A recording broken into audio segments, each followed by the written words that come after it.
Selamat datang di channel Cerita Cinta. Channelnya cerita cinta romantis.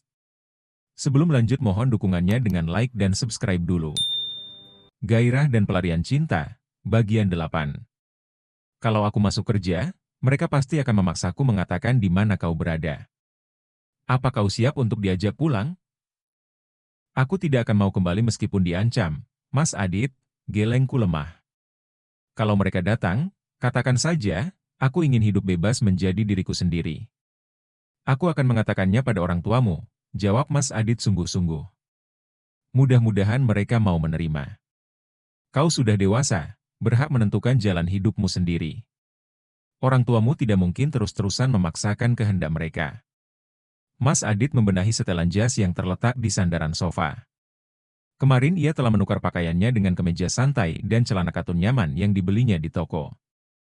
Dilipatnya jas dan celana panjang asal, lalu dimasukkannya ke dalam kantong plastik. Kalau begitu, aku berangkat ke kantor dulu pagi ini, kata Mas Adit sambil mengenakan sepatu. Kantor pasti sudah heboh. Kedatanganku tentu sudah ditunggu-tunggu. Aku akan membereskan semuanya. Setelah ini aku akan kembali ke sini untuk menjemputmu. Menjemputku? Tanyaku bingung. Aku akan mengantarkanmu mencari rumah kontrakan, dan membantumu mencari pekerjaan. Terima kasih, Mas Adit, potongku gundah, sambil menggeleng pelan. Tapi aku tidak mau berutang apa-apa lagi padamu. Baru 2 hari saja utangku sudah tidak terhitung banyaknya. Mengapa kau selalu menghitung segalanya dengan uang? Bukankah supir limousin seperti kau dibayar per jam? Aku tidak mungkin sanggup membayarnya. Bagaimana kalau ku bilang semuanya gratis? Tapi hidupmu sebagai supir tentu tidak berkecukupan, Mas Adit, jawabku sedih. Aku tidak mau merepotkanmu lagi. Justru di dalam kekurangan kita harus saling menolong. Cinta, ujar Mas Adit menarik nafas. Barangkali selama ini kau berada di tengah orang-orang yang hidup berlebihan, tapi tidak pernah tergugah untuk menolong orang yang lebih lemah. Masih adakah hubungan antar manusia yang tulus dan tanpa pamrih, Mas Adit? Aku akan mengajakmu melihat dunia ini dari sisi yang lain, kata Mas Adit sambil menatapku dalam-dalam. Untuk mengenal kebahagiaan dalam bentuk yang berbeda. Kesederhanaan dan keterbatasan bisa juga memberikan kegembiraan yang tidak terhingga. Sepeninggal Mas Adit, aku mengangkat telepon dan menghubungi sahabat-sahabatku. Sahabatku memang cuma sedikit dan bisa dihitung dengan jari. Itu pun teman mainku sejak anak-anak. Peraturan mama yang mengekangku sejak kecil membuatnya tidak memiliki banyak teman. Beberapa malah ada yang sengaja memutuskan hubungan ketika beranjak remaja. Karena tidak sanggup menghadapi mama yang galak dan paranoid. Merekalah yang dimarahi kalau aku kemalaman pulang ke rumah. Padahal aku yang membujuk mereka untuk pergi ke kafe, bioskop atau mall. Tinggal sedikit yang tahan menjadi sahabatku, yaitu hanya yang bernyali baja dan bermental batu. Di mana sih kau, cinta? Semprot Resti begitu mendengar suaraku di telepon. Bikin gempar saja. Kemarin semua orang sudah siap menyaksikan akad nikahmu, pengantinnya malah kabur. Aku tidak mau terpenjara untuk kedua kalinya dalam hidupku, desahku bercampur tangis. Kawin dengan orang yang tidak kucintai. Tapi itu jalan keluar yang terbaik untukmu, cinta, desak Resti kesal. Kau hamil, Robi tidak mau bertanggung jawab.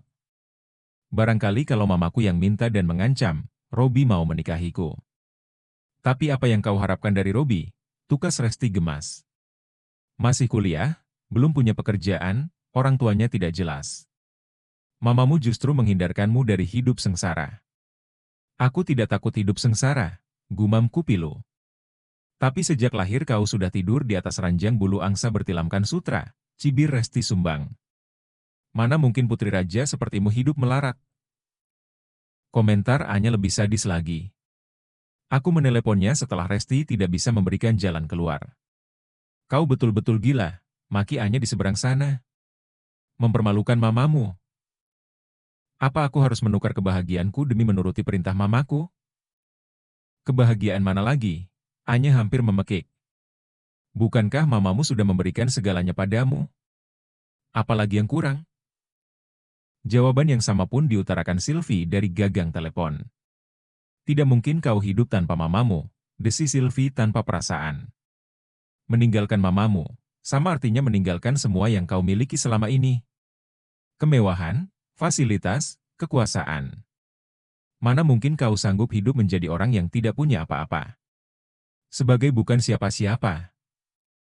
Barangkali sahabat-sahabatku benar, sesalku Trisa Ishak. Aku telah menyia-nyiakan hidupku, barangkali aku harus bersimpuh di kaki Mama. Menukar kebebasanku kembali, menggadaikan diriku lagi dengan semua kemewahan yang dulu dilimpahkan Mama kepadaku. Sesampainya di tempat kerja.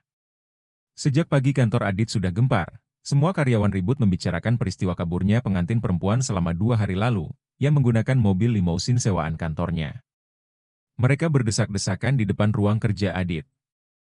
Sekretaris Adit malah jadi bulan-bulanan, karena dianggap orang yang paling dekat dengan Adit dalam urusan pekerjaan. Imelda, nama sekretaris Adit, diharapkan bisa memberikan informasi paling akurat. Tapi Imelda pun sama bingungnya dengan mereka. Ia hanya celingukan, salah tingkah ketika dihujani pertanyaan dari sana-sini. Kesal karena ternyata Imelda tidak bisa memuaskan keingintahuan mereka, akhirnya para karyawan ramai mengambil kesimpulan sendiri-sendiri. Begitu Adit muncul di sana, semua orang serentak beralih mengerubunginya. Seperti menyambut selebriti yang kedatangannya sudah ditunggu-tunggu, untuk memberikan klarifikasi tentang gosip yang beredar. Para karyawan memberondongnya dengan pertanyaan bertubi-tubi. Persis seperti wartawan yang haus berita. Kalian kebanyakan nonton infotainment di TV, kata Adit sambil geleng-geleng kepala. Adit tergelak-geli melihat ulah anak buahnya. Menghalau mereka yang berdiri berdesak-desakan menghalangi jalan. Kemarin memang saya yang menggantikan Pak Bambang mengantarkan pengantin, tapi sekarang semuanya sudah beres kok. Tidak ada yang perlu dihebohkan lagi. Tapi anak buahnya tidak puas hanya sampai di situ, mereka masih juga membuntuti Adit. Terpaksa Adit membuka mulut lagi. Pengantin perempuannya kabur karena tidak mencintai calon suaminya, ujar Adit singkat. Sekedar memuaskan keingintahuan karyawannya, lalu dengan harisma seorang pemimpin. Ayo, tidak usah terseret pada satu persoalan. Masih banyak yang harus kita kerjakan. Silahkan semuanya kembali ke tempat masing-masing. Meskipun masih dibelit rasa penasaran, para karyawan terpaksa bubar. Mendengar perintahku yang berwibawa, mereka tidak punya pilihan selain patuh. Mereka seperti itik yang digelandang pulang ke kandang. Sesampainya di dalam ruang kerjaku, aku langsung tenggelam dalam kesibukan. Memanggil tim operasional yang terdiri dari manajer operasional, perwakilan para supir taksi, bus pariwisata, bus karyawan, bus akap, dan supir limousin. Aku langsung memimpin meeting mendadak. Membahas kontingensi plan jika salah seorang supir yang bertugas di akhir pekan tiba-tiba berhalangan dan bagaimana menghadapi kejadian-kejadian darurat di luar rencana. Belajar dari peristiwa yang kualami bersama Cinta. Aku memperbaiki semua sistem yang berlaku selama ini. Tentu saja semua itu untuk mempermudah dan melindungi para supir di saat menjalankan tugas. Beberapa kali Imelda tampak melongok ke dalam seolah ingin mengatakan sesuatu. Tapi niatnya dibatalkan saat ia melihatku terlibat dalam percakapan serius. Menjelang makan siang, meeting berakhir. Sebelum aku bergegas keluar, tiba-tiba aku melihat seorang pemuda. Mungkin ia seusiaku, diantar oleh Imelda sekretarisku. Silahkan duduk, Bapak siapa? Tanyaku sopan. Mohon maaf kalau tidak salah Bapak ini. Saat itu ada di rumah Cinta, kan? Oh, ia kenalin saya Prima Sukmawan Pramudia, saya kakak sulung Cinta. Ucapnya santun. Lalu ia mengulurkan tangannya padaku, dan ku sambut uluran tangannya sambil tersenyum ramah. Panggil saja Prima, saya kira usia kita tidaklah terlalu jauh. Saya Aditya Febriansyah, Pak Prima, Prima maksudnya, ucapku sedikit grogi. Panggil saja saya Adit Mas. Iya sebentar Mas. Saya mau hubungi sekretaris saya dulu, untuk men-cancel tamu yang akan menemui saya, biar kita bisa santai Pak. Lalu aku segera menekan line telepon ke sekretaris. Imelda, tolong kamu cancel semua yang akan menemui saya sekarang ya, dan segera buatin kopi untuk saya dan tamu saya, terima kasih. Siap Pak, sahut Imelda dari seberang telepon sana. Sesaat kemudian, aku memulai obrolan dengan Prima dengan santai dan penuh keakraban.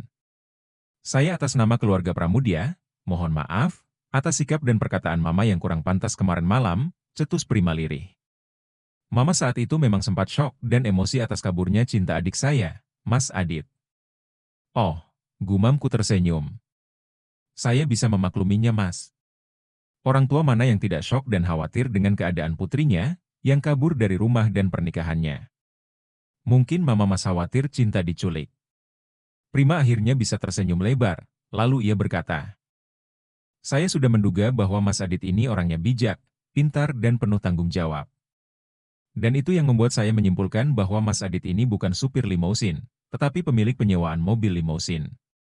Ah, bisa saja Mas Prima menyanjungku. Saya hanya ikut prihatin melihat Cinta saat itu yang merasa tertekan, dan ketakutan karena akan menikah dengan orang yang tidak ia cintai, Mas. Itulah kenapa saya datang ke sini, Mas. Ini perintah Papa untuk menemuinya di PT XXX, Persero, di Jalan Basudilno 10 Jakarta Pusat. Itu loh Mas, samping gedung XXX yang terkenal itu. Oh, iya. Saya tahu tempat yang Mas sebut tadi, tapi maaf untuk hari ini saya tidak bisa pergi ke sana. Sampaikan salam hormat saya buat Pak Pramudia, nanti saya akan menemui beliau langsung. Saya mengkhawatirkan kondisi Cinta yang belum stabil, emosinya masih naik turun. Boleh saya ikut Mas Adit menemui Cinta, adik saya? Saya juga mengkhawatirkan dirinya. Apalagi saat ini dia sedang hamil, Mas. Kata Prima memohon. Ayo, Mas. Justru dengan kehadiran Mas Prima, sedikit banyaknya bisa memberikan semangat buat Cinta, Mas. Saya bisa melihat kepedulian Mas Prima sama Cinta, sangat tulus sebagai seorang kakak pada sang adik. Oke kalau begitu. Aku telepon Papa dulu ya, mau beritahukan kabar ini. Silahkan, Mas Prima. Kalau begitu saya keluar sebentar, mau menemui sekretaris saya untuk membatalkan semua skedul saya hari ini. Kataku tersenyum, dan melangkah meninggalkannya di ruanganku. Pada saat aku menghampiri meja Imelda sekretarisku, aku sempat mendengarkan ia sedang bicara dengan sopan, sama orang di seberang telepon sana. Ia seakan memberikan kode padaku untuk menerima telepon itu, tetapi aku menggelengkan kepala. Pasti itu telepon dari Tasya, pikirku lesu. Kenapa sih aku sulit sekali untuk melepaskan diri darinya? Ini tidak ubahnya aku seperti Cinta, kami berdua sama-sama terkekang, kalau ia dengan mamanya sedangkan aku dengan Tasya pacarku. Setelah Imelda menutup line telepon dengan Tasya, baru ia menyampaikan padaku bahwa ia saat ini sedang menerima telepon dari Tasya, yang mencariku dan ingin bicara denganku. Maaf, Mas Adit, sergahnya mencoba menahanku. Mbak Tasya di line 2, Mas. Katakan saja saya sibuk, sahutku serius. Tapi sudah sejak tadi pagi Mbak Tasya menelepon ke sini. Mas, ujarnya serba salah, dengan tangan masih menggenggam gagang telepon. Sudah puluhan kali. Mungkin penting, Mas. Minta dia meninggalkan pesan saja, jawabku tidak peduli. Tanpa berpikir lagi, Imelda langsung meletakkan gagang telepon begitu saja. Diambilnya map berisi jadwal harianku. Bagaimana dengan jadwal hari ini, Mas? Cetusnya panik. Beberapa orang sudah booking waktu dari minggu lalu untuk bertemu hari ini. Tolong diatur ulang semuanya, kataku tegas. Setelah makan siang, saya tidak akan kembali ke kantor. Ada urusan yang harus saya selesaikan di luar. Sepeninggal Adit dan Prima, tentu saja sekretaris perusahaan PT RWG Trans, Persero, yang bernama Imelda yang menjadi sasaran kemarahan Tasya. Apalagi telepon terakhir Tasya diputuskan begitu saja oleh Imelda. Tanpa menunggu lagi, Tasya langsung menelepon Imelda lagi dan meluapkan kejengkelannya, begitu tahu bahwa Adit baru saja pergi dari kantor. Berapa kali saya bilang, langsung saja sambungkan saya dengan Adit, semprot Tasya kesal. Maaf, Mbak, jawab Imelda sambil menarik nafas. Tadi ada teman bisnisnya Mas Adit, Mbak. Kemudian tidak begitu lama Mas Adit dan temannya buru-buru pergi. Tadi kau bilang sedang meeting, sekarang kau bilang sudah pergi. Dengus Tasya tak percaya. Kalau ngomong yang benar, dong. Saya sudah berusaha, Mbak, kata Imelda gundah. Tadi pagi meetingnya serius sekali. Saya tidak bisa interupsi. Begitu selesai, Mas Adit kedatangan tamu teman bisnisnya. Lalu, pergi bersama teman bisnisnya itu, Mbak. Lalu kenapa tadi tidak kau tahan? Omel Tasya sebal. Kau kan bisa langsung serahkan gagang telepon ke dia. Mas Adit buru-buru bersama temannya tadi, Mbak. Urusan telepon saja kamu tidak becus, apalagi mengurus pekerjaan yang lebih penting. Sembur Tasya sewot sebelum membanting telepon.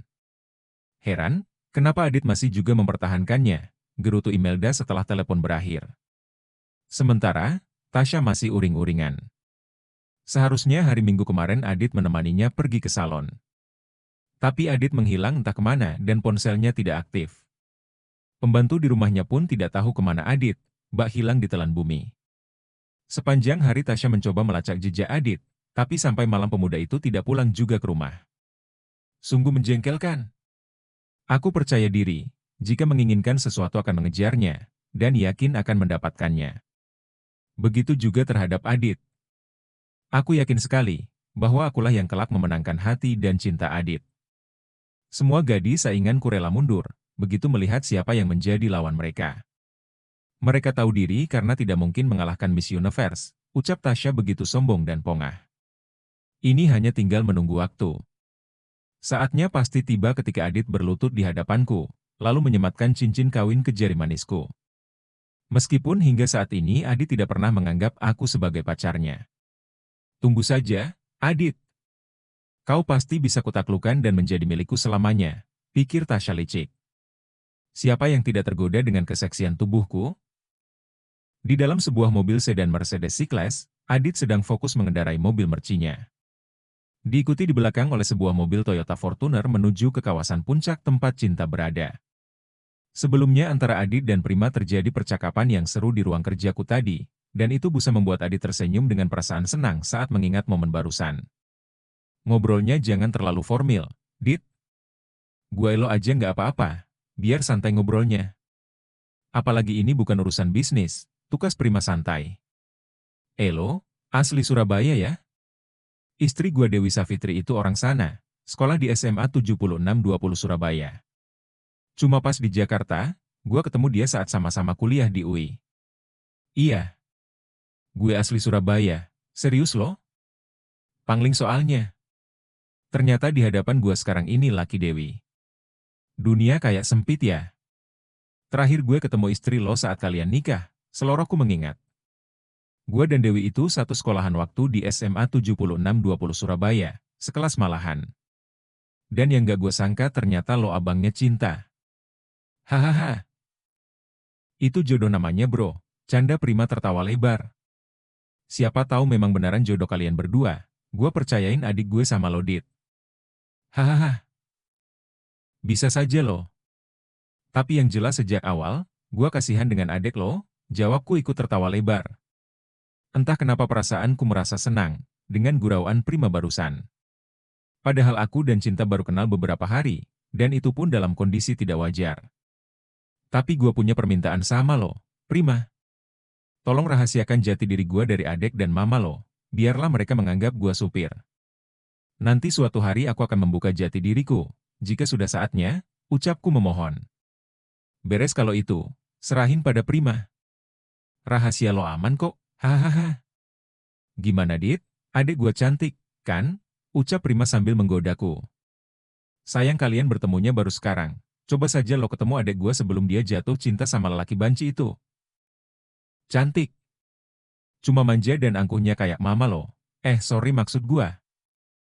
Sahutku keceplosan. Santai bro, gue ngerti kok. Lo nggak bermaksud nyinggung dan ngehina adek dan mama gue. Jujur gua ngakuin itu, karena kerasnya didikan mama ke Cinta, Dit. Iya, udah yuk ntar kesorean kita kesananya. Dan tolong, bilang saja tadi lo yang maksa gua nganterin menemui Cinta. Dan tolong jangan dipaksa, jika Cinta belum mau pulang. Nanti ya kabur malah nanti susah cari jejaknya, pintaku pada Prima. Selama perjalanan kurang lebih 3 jam, aku telah memasuki halaman hotel tempat Cinta menginap. Sebelumnya, aku sempat membelikan makan siang buat Cinta. Walaupun saat itu Prima ingin ia yang membayari. Tapi ku cegah dengan alasan, uang papanya yang kemarin malam masih banyak sisanya, dan masih ku pegang. Aku memarkirkan mobil, diikuti pula oleh mobil Toyota Fortuner yang parkir berjejer berdampingan. Aku dan Prima segera menuju ke bungalow di mana Cinta saat ini berada. Tok, tok, tok. Bentar Mas Adit, suara sahutan Cinta dari dalam kamar. Ceklek. Hah, Mas Prima. Bersambung.